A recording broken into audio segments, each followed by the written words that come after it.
Il n'est pas nécessaire d'être motivé. Il faut être discipliné. Nous attendons tous d'être motivés lorsque nous devons faire quelque chose d'important. Nous cherchons tous l'étincelle qui nous permettra d'atteindre notre objectif. Mais dans la réalité, la motivation disparaît souvent aussi vite qu'elle est apparue. Que faire alors? Que faire lorsque l'inspiration n'est plus là? Car lorsque la motivation disparaît, il ne reste plus qu'une chose, la discipline. Voici ce qu'il faut comprendre.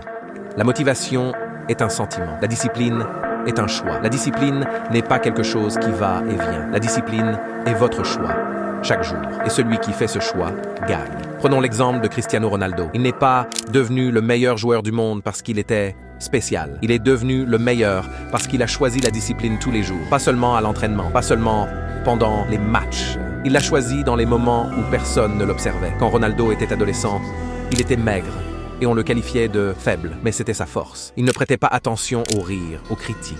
Il ne voyait qu'une chose, le but. Il a commencé à travailler sur lui-même, s'entraînant pendant des heures après que l'équipe ait terminé. Pas pour les autres, mais pour lui-même. Et vous savez ce qui s'est passé? Il est devenu le meilleur. Et ce n'est pas parce qu'il était destiné à devenir grand. C'est parce que chaque jour, il a choisi de travailler et non de se plaindre.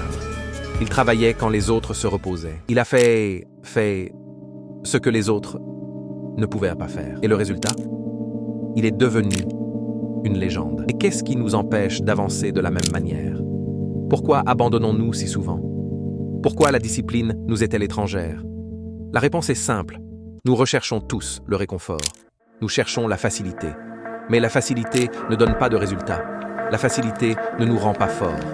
La facilité ne nous apprend pas la patience et la volonté. Alors, que faut-il pour devenir discipliné? Le secret est de commencer petit.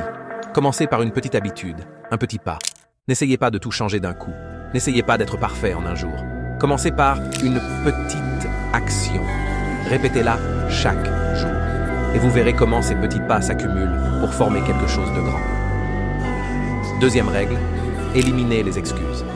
Chaque fois que nous voulons entreprendre quelque chose, mais que nous ne le faisons pas, nous cherchons des raisons. Pas le temps. Mauvaise journée, je ne suis pas prêt. Ce ne sont que des excuses. Et si vous les écoutez, vous n'atteindrez jamais votre objectif. Ronaldo ne cherchait jamais d'excuses. Il se levait à 5 heures du matin alors que les autres dormaient encore. Il continuait à travailler alors que les autres se reposaient. Parce qu'il le savait, la discipline ne fait pas d'excuses. Troisième règle, rappelez-vous que l'objectif est plus important que les émotions. Les émotions vont et viennent. Un jour, vous déborderez d'enthousiasme. Le lendemain, vous aurez envie d'abandonner.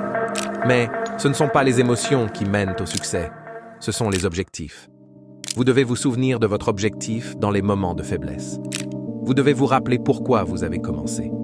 Quand vous êtes en PB, rappelez-vous pourquoi vous êtes là. Ronaldo se souvenait de son but quand chaque coup de pied lui faisait mal, mais il savait que chaque effort le rapprochait de son rêve. Demandez-vous maintenant, êtes-vous prêt pour ce voyage? Êtes-vous prêt à choisir la discipline? Êtes-vous prêt à abandonner les excuses et à faire un pas vers votre rêve chaque jour? Si oui, commencez dès maintenant, 30 jours, un choix, un objectif. Chaque jour. Pas de plainte, pas d'excuses, pas d'arrêt. Vous n'êtes plus celui que vous étiez. Vous êtes celui que vous avez décidé de devenir. Vous choisissez la discipline. Vous choisissez le succès.